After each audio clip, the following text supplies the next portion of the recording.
Hello everyone, welcome back to my YouTube channel. Thanks for nice response to my previous videos. Today in this video we are going to see how we can create stencil artwork with Happy Birthday Doodle. So let's begin. Materials required for this artwork: thick white papers or drawing sheets and some black papers, microns and black pens. For stencil reference image, you have to first remove background of your picture. For that you have to visit remove.bg website.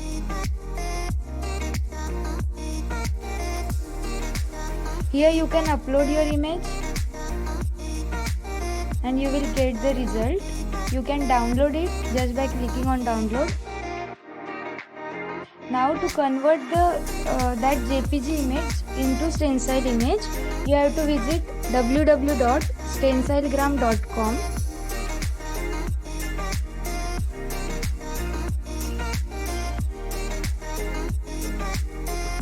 Again you can upload your picture and here you will get the result. You can just adjust it.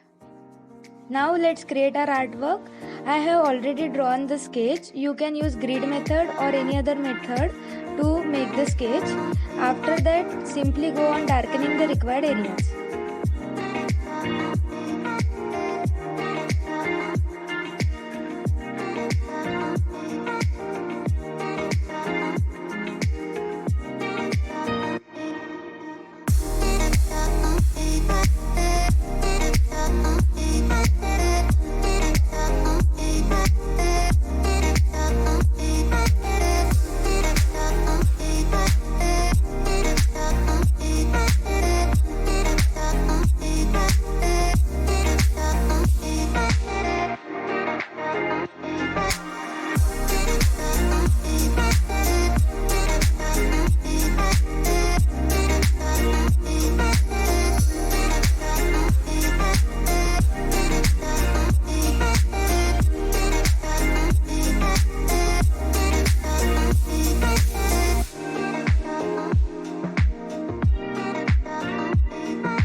Thanks for making me part of your day. If you like my video, then hit the like button, subscribe and share it with your friends. Thank you.